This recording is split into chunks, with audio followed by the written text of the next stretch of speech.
Rocketed back into contention. And Rangers extend their lead at the top of the SPL. Well, they made that look easy, did Rangers. Alan McGregor with no chance, and Kilmarnock have the lead. Celtic straight back in it. It's a Hooper hat-trick.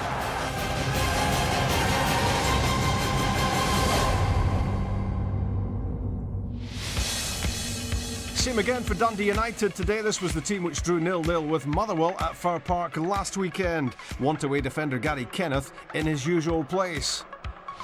Celtic were without injured Joe Ledley, Chadu Ree returned to the back four, and Gary Hooper was a starter, with Ki Sun Young returning to the bench. Tannadice highlights with Al Lamont. Celtic's league form of late has very much been of the winning variety. They will seek to maintain that at Tannadice. Wanyama losing out. Matthews mops up.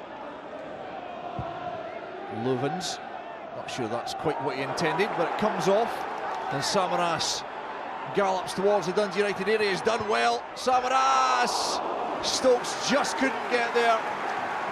Almost the perfect start for Celtic. It was a great run by Samaras. Left Kenneth in his wake. But Stokes was inches away from an early opening goal. It's been a bright start by Celtic. That's James Forrest up against Rankin.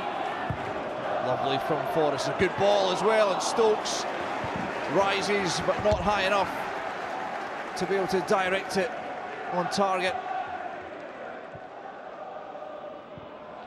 Hooper holds off Gunning. He's back off and running, as is James Forrest. There is Hooper. He's gone past Gunning once more, and he's found the bottom corner, and Celtic move ahead after just 12 minutes. Forrest and Hooper combine to deadly effect, and it's SPL goal number 9 for the season for Gary Hooper. That Hooper goal will have settled any nerves Celtic might have been feeling.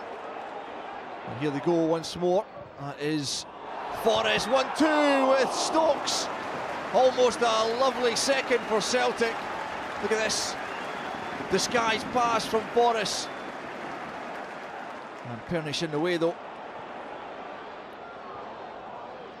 Robbie Nielsen back for Flood.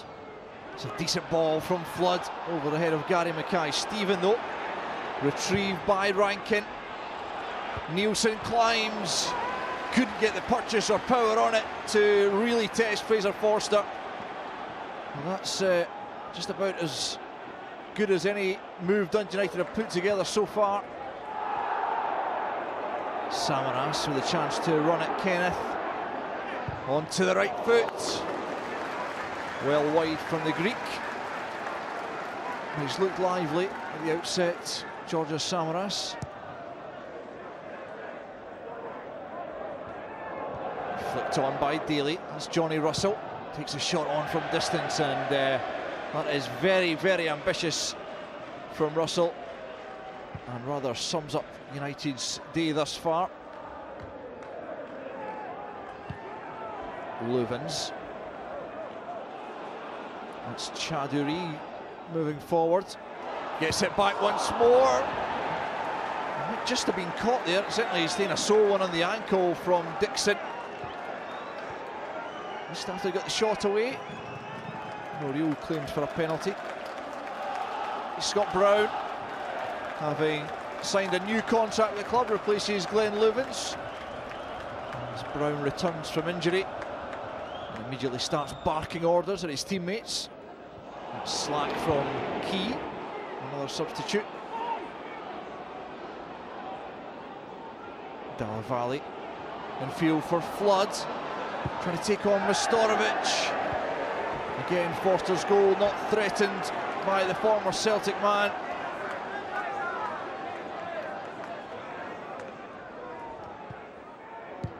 Hoofed clear by Mastorovic. One for Samaras to chase though. Kenneth deals with it. It's only as far as James Forrest. Onto the left foot. Well wide from Forrest. What a talent he is. Really exciting player for Celtic and Scotland.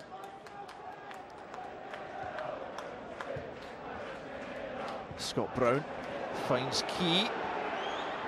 Away from Russell. He slipped as he took that shot, Key. And as a result, it didn't threaten Pernish, who gathered comfortably.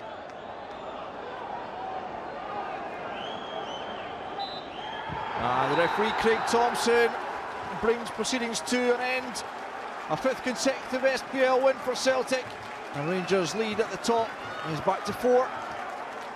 Yeah, that keeps them within 4 points of Rangers at the top of the league. Match Celtic had to win, they did. And the goal, Billy, that settled it, as a former goal scorer yourself, I mean, you must have appreciated the quality of this. Well, they could have slipped him in there, but I thought the chance had gone, to be honest with you. But once the pass comes, his touch is sublime, just takes gunning right out the play. There you go, Forrest could slip him in there, but they've had some special goals in the last couple of weeks, none better than Inverness, but that one today was right up there because the pass, the touch, but look at the execution there, Rob. You can't put it any closer to that post without going in. And Celtic, from what you're saying, well worth the 1-0 advantage at half-time, maybe more than that. Yeah, they should have had the game over by half-time, probably scored 2 or 3. Forrest had a 1-1 as we saw in the highlights. Could maybe have taken it around the goal, but they were really good first half, pace, tempo, got their goal, should have had a few more, but it died in the second half. But it wasn't, the onus wasn't Celtic to go and get more.